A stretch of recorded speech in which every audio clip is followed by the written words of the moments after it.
Howdy folks, and we're into the second part of the course. What we've been learning about is historical skills, and we've been using some of those to do a bit of time detective work. We're interested in change, and one big change we're looking at happened in the medieval period. So we're taking a look at that now. Our key concept this term is change. We're going to take a look at that through a couple of pretty important historical periods. Here we go. Have a think about that idea of change. What does it mean to you? What did it mean when you look to the PLC archives? What did it mean to your mother when she was at PLC? How did things change? There are a couple of related concepts to change that we've been touching on. Particularly continuity. It's like the opposite of change. So, some things change, but some things stay the same. Continuity is that staying the same. There are some stuff that goes on inside the Middle Ages that just stays the same. It doesn't change much at all. We're going to take a look at time, and we're also going to look at perspectives at different people inside the society of the medieval era. We sometimes talk about the medieval era as being three parts: the early, sometimes called the Dark Ages, the High Middle Ages, and the Late Middle Ages. But I wonder what came before. What came before the Middle Ages? Well, take a look at my little timeline down below. On the left-hand side, you can see what we know as ancient history. You might remember a very important time in ancient history where most of the world was ruled by Romans. We call that the Roman Empire. Now, the Roman Empire extended right the way through until 476 CE. See the little guy with the chariot? He's moving down there. At that date, we call it the fall of Rome. That's when the Roman Empire started to fall apart for a whole lot of reasons. Okay, some of it was because it just got too darn large. Some of it was because the society got way too violent. Some of it was because the politicians got corrupt. Some of it was because of the iPhone. Well, maybe not the iPhone. So what happened was there was the fall of Rome. Now, this caused some big problems because Rome had organized the world pretty well. And so we moved into our next period, and this is our Middle Ages. It's sometimes called the Dark Ages as a way of contrast because Rome had their stuff together. They knew how to run a society. They had plumbing. They had all sorts of stuff. They were really sophisticated. They had a taxation system. They had entertainment. They had democracy. They had it all going on. But that fell apart, and that's the Dark Ages. We also have the High Middle Ages. The High Middle Ages is where things get a little bit better. Bit of sophistication. They learn a few tricks. This is the time of the Crusades, though. And we'll learn about that later. Not the best time in world history. Late Middle Ages, well, it didn't get a whole lot better then because we had what was called the Black Death or the Black Plague, and things went a little bit rough then, okay? So the fall of Rome was really that transition point where everything started to change. But why Rome? Who cares about Rome? The Roman Empire, what was lost when that changed? You can see on my map there, the Roman Empire stretched over a huge amount of time.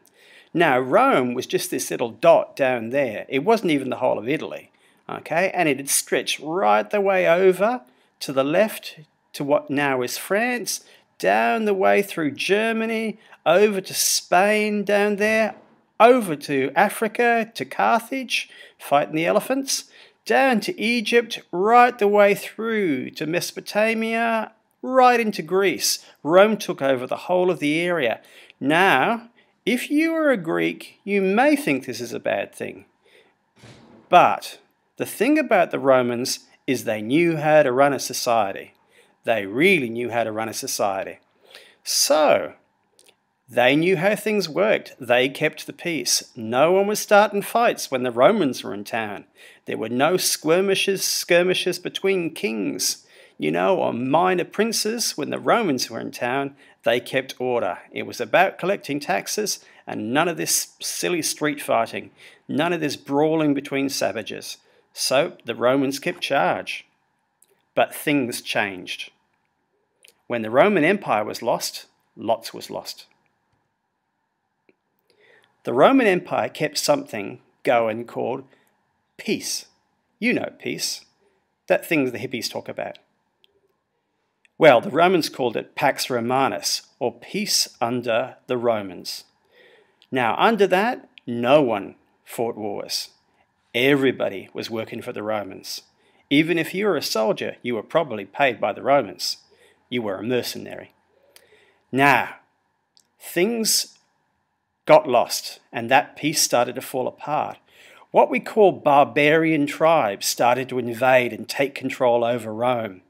Okay, they ransacked the capital, and they, just pillaged the area. They destroyed the government. They wrecked the buildings. They took the gold. Barbarians is now, seen as a negative word, but these were tribes of people. They were known as the Goths, the Ostrogoths, the Visigoths, all those sort of things. But those weren't Goths with the sulky look and the black nail polish and the black lipstick. These are different Goths. Anyway, these Goths took over Rome, so Rome lost control. Architecture was also lost in two ways. Firstly, the Goths burnt stuff to the ground. They had no respect for that sort of stuff, for buildings. They lived in mud huts. They weren't really very well advanced, the Goths, but they were strong enough to fight the Romans. And the Roman Empire had fallen into disarray anyway with corruption.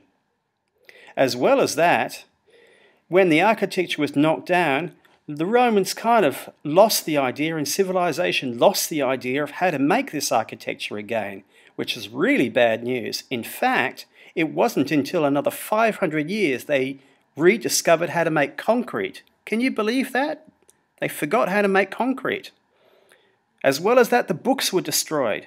So all of those ideas the Greeks had about health and happiness and taking care of yourself and clean water and good living and all that stuff there, the Hippocratic Oath, all that stuff, the doctors, think is so important now, was lost when those books were destroyed.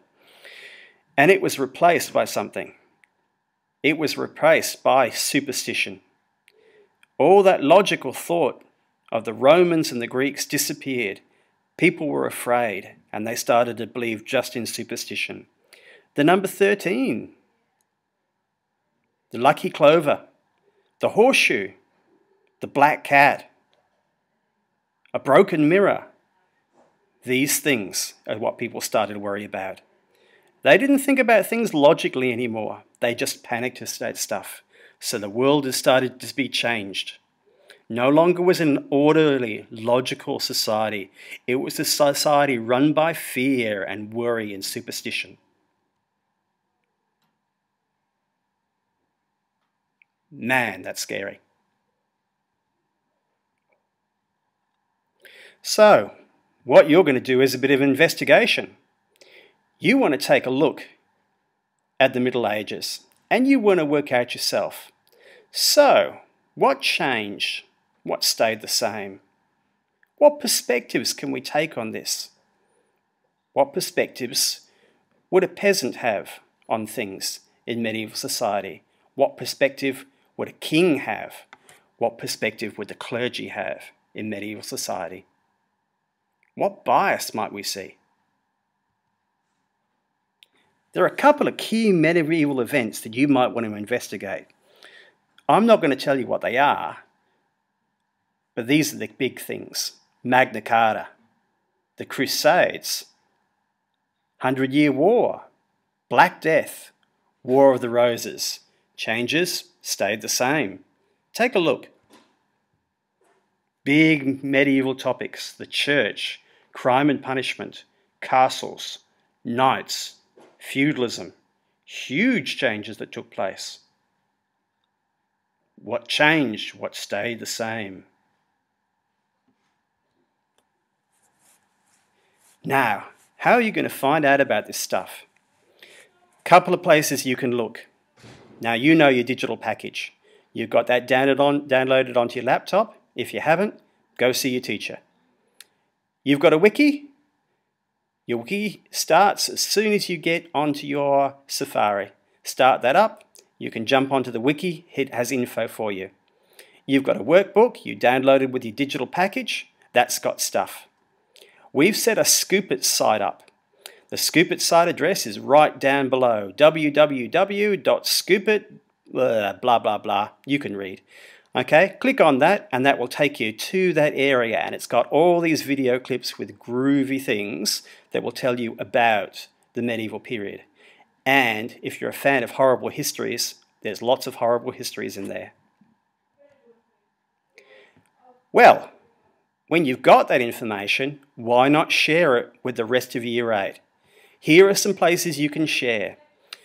These are wall wishes. You jump onto these, click on them, and what will happen is you can share the information you've got with other people. Maybe videos, maybe pictures, maybe information you've copied down. All of that gear you can pop up to here. You can share it. Just one hint. Don't tell anybody, this is a secret. No, really, it's a secret. Shh. The password is drawbridge. Yeah, you know.